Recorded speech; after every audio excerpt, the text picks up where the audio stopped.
talk about Crymachina, an action RPG developed by Acuria, the same company behind most of the Sword Art Online RPGs and the infamous Caligula effect.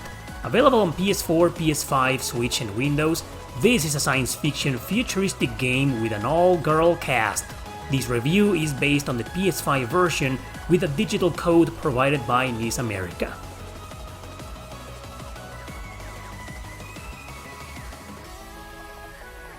First of all, you may have heard it's a follow-up to Crystar, but nope, just part of the same series but completely standalone and also completely different. Humanity is no more. It was allegedly wiped out mainly thanks to a horrible virus. Only 8 artificial intelligences programmed by the very last human, Eve, remain. They took off in a giant ship called Eden into space, but with the goal to restore humanity one day. Yeah, sounds a lot like the plot of a certain other action RPG, doesn't it? Anyway, Enoa is one of the 8, and she has transferred the consciousness, or rather the souls, of some women to synthetic frames. One of them is Leven, the main character, and apparently also the chosen one. Together with Mikoto and Ami, they'll fight some of the other machines that disagree with Enoa's methods, and you know what, I think I'll leave it at that. Despite having an unoriginal premise, the story is very well written, overflowing with complexity and a few shocking plot twists here and there, so the concept behind it is ironically rather unique as opposed to its premise.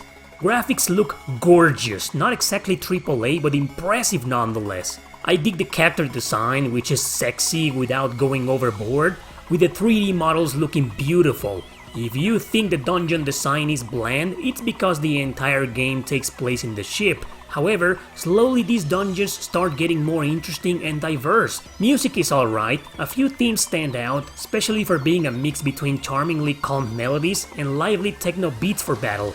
It's good, just not amazing. Now, the gameplay.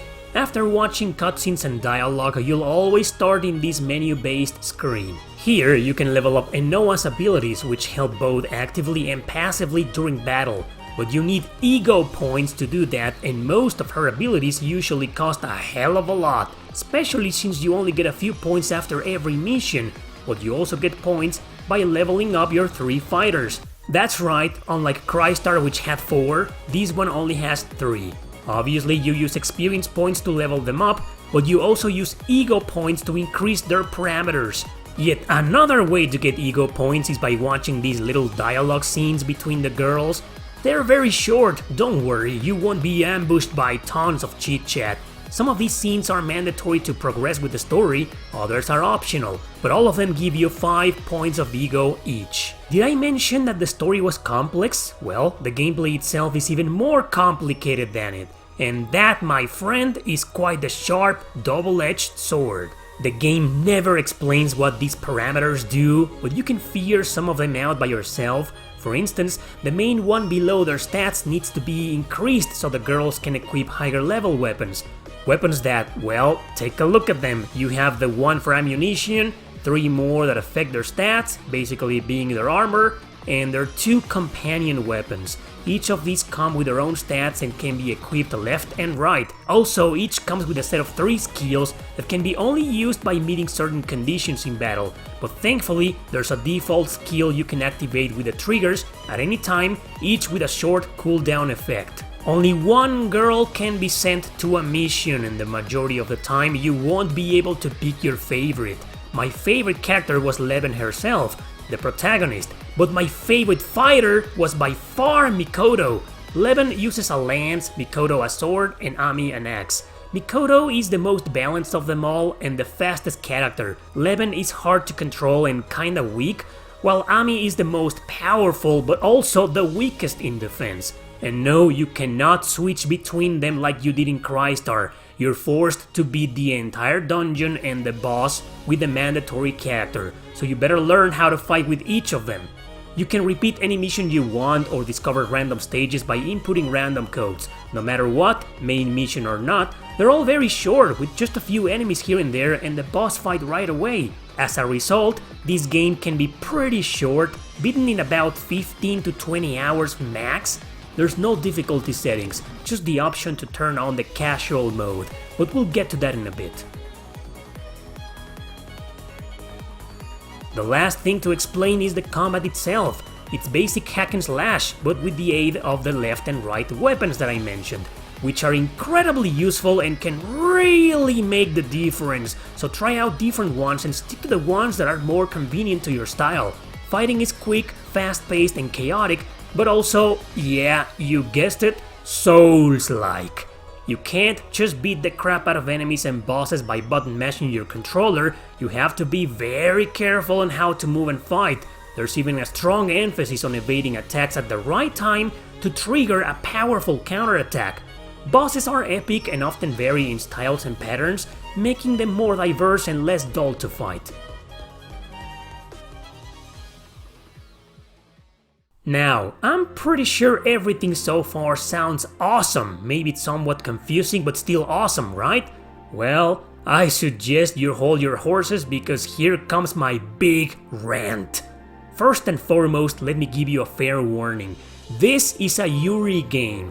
That means with the exception of a few male-designed machines, the entire android human-looking cast is female, and every single one of them seems to be a lesbian. The 4 main characters, including Enoa, are no exception. I usually don't have a problem with that. I've played and recommended a few games like these before, such as the Knights of Azure duology, but in here, the story focuses a lot on the romance, and as a result, the narrative can get really cheesy very often.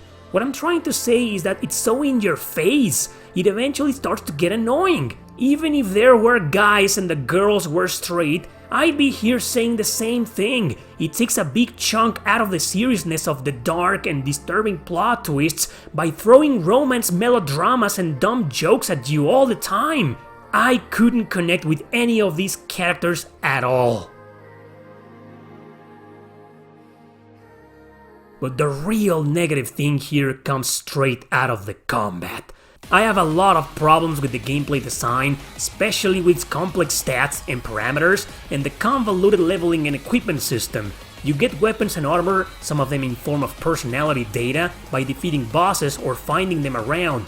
But this is the type of equipment that can increase some stats but may also reduce some stats. I hate that. You can also buy personality data from this girl at the beginning of each dungeon, but guess what?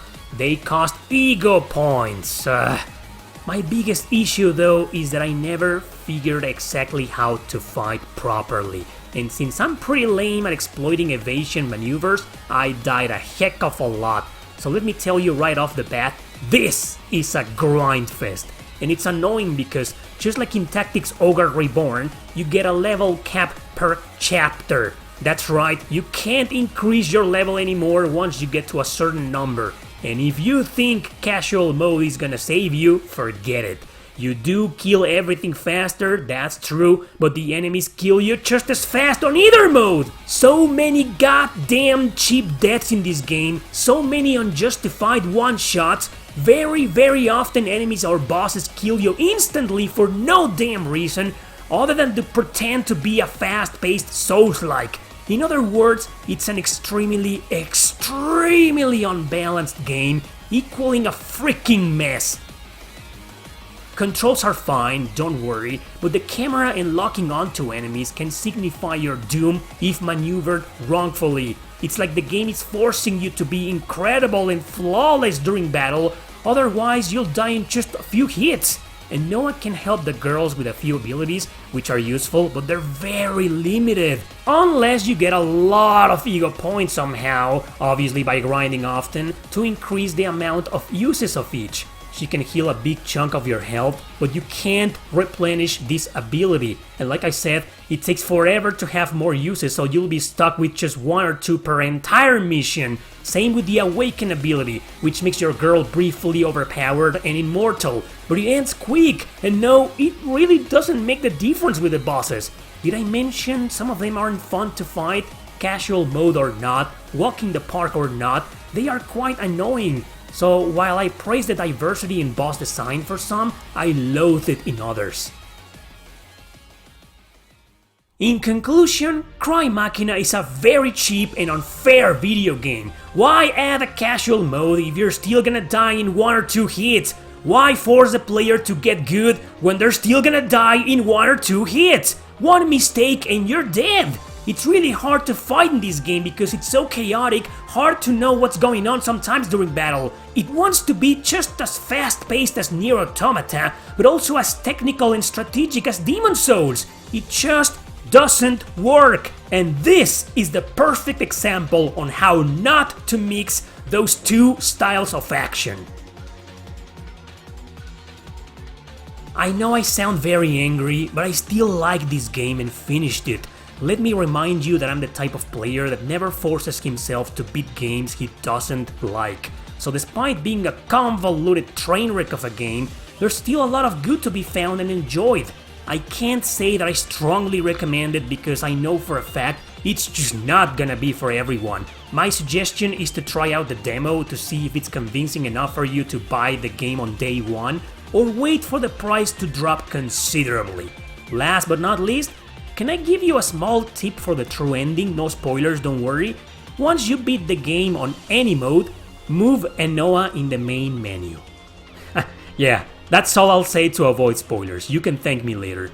And that is my review of Crymachina. Thanks for watching, don't forget to subscribe and share this video with your friends.